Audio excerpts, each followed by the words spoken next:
Sunday, right? Sunday. In the Express News on the editorial pages. We have, if you prefer your news delivered in digital fashion, PlazaDeArmasTX.com editor Elaine Wolff, and criminal defense attorney Nico LaHood, in case one of us gets in trouble here right.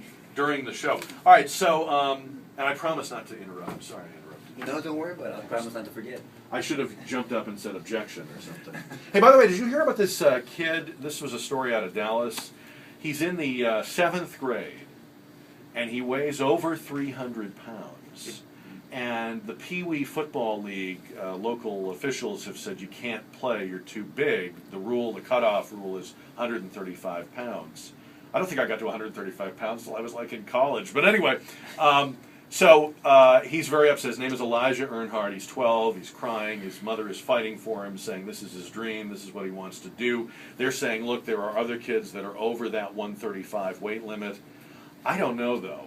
My question is, forget football for a minute. You're in the 7th grade. You're 12 years old. How did you get to 300 pounds? How tall is he? Do we know? Probably not tall enough. Yeah. It doesn't say here in this article. Well, I mean, it's lifestyle, and I'm not being disrespectful. It's ignorance to healthy eating and what they can do, and then they see what their parents see. So I'm assuming that the parents are not health conscious, and they probably are out of shape themselves. But I feel sorry for them because that's a big deal. You know, being overweight. I have a lot of close friends and family members that have fought with being overweight, and it's not as easy as people saying like, "Oh, what's wrong with you?" But see, this is what I'm saying. They're not describing him as overweight. They're describing him as he's your dream football player.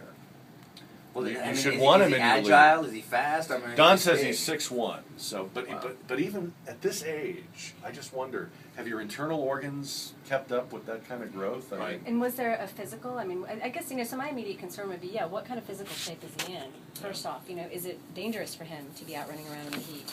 Dangerous for him. There's two issues. One is dangerous for him, especially in Texas. You're right. But also dangerous for the other kids. Sure. well, that's what I was thinking. I mean, most other 7th grade kids are, 100 pounds, maybe. I don't know. That's, the potential for a lot of injuries to occur because this guy is blocking or this guy is tackling. I think there's a legitimate public interest in not having him play. I think it's the way you handle it. I think you show grace and compassion towards this young man and say, maybe you can play at a higher level with older kids. I mean, you don't have to take a test. I mean, you can play with the people older than you. Right. But you do have to look after the whole. He apparently doesn't want to move up because these are the kids he knows and his friends.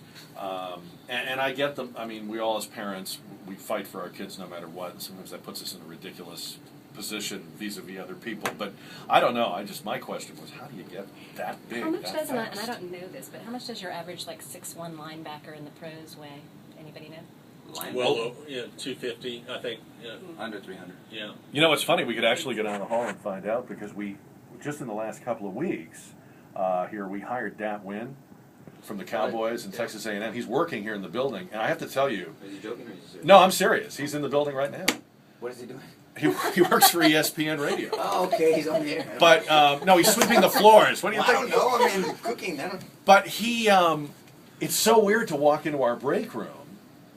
And there's that. I get all like I want to have an autograph book or something. I feel like I'm in one of those ESPN Sports Center promos where they go to their cafeteria and there are professional athletes there. I mean, it's literally him and our. You're getting flushed right now, Jack. I'm having a little bit of an interesting story. romance here. I can't remember if I read it in the New York Times or the Wall Street Journal yesterday about how the bulking up. There's been a reverse in the bulking up in the NFL. Yeah. That now because of the passing game. Speed is so much more important that some of the defensive players like Ray Lewis has lost 30 pounds and some of these big defensive linemen are losing 20, 30 pounds trying to get under 300. I mean, everyone's over 300 pounds on the offensive and defensive line now. And now they're trying to lose weight because they need to be faster. Well, and I can tell you, you're absolutely right. As a college football fan right now, I'm geeking out, reading all my little preseason guides, checking up on all the teams. And I am looking at the stats and noticing that the trend is exactly what you're saying. So the future NFL is going to be smaller and faster because these are the guys that will be in the NFL in X number of years, the ones playing college ball right now. All right. anything's fair, everything's fair in love, war, and politics, right? I mean, everything can be an issue. Everything is valid to bring up. Nico, you were in a pretty bruising campaign. There wasn't anything. There wasn't anything they wouldn't talk about in your It campaign, didn't right? faze me. I'm All right. comfortable with myself. So this week we had the story about Susan Pomerleau, who is the Republican candidate for sheriff against Amadeo Ortiz, the incumbent Democratic sheriff. She is bringing up as an issue the dead dogs, the two canine dogs that were accidentally left in the back of the cruiser and died of heat prostration overnight, one night. Very tragic thing. And she's saying, you know, this is an example of why I have to run against this guy. This is mismanagement of the department. This is carelessness. They had these pieces of equipment, I don't know what they're called, but they had these sensors that essentially you install in the back of the truck or the car that would have warned, that would have sounded alarms, would have warned that you left the dog back there. Each device cost $9,000, and it came out that the sheriff's office never installed them because no one in the sheriff's office knew how to use them. Is she raising a legitimate issue here? It seemed to me that she was. I mean, what else do you have to run on but the management of that department?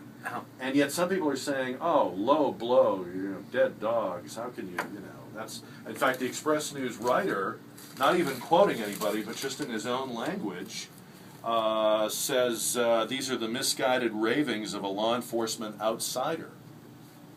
Wow. Well, think about it. How long has Sheriff Ortiz been in office? I'm trying to remember, is this his second term he's running for, or his third I term? don't think it's second or third. Sounds like it's second, I think. Well, regardless, 8 years to 12, right? Second, And not that it's okay to lose any dogs, but if this is the only time that it's happened, I mean, when she was running her post, and when she was a general, or I think she was some type of leader in armed service, Right. which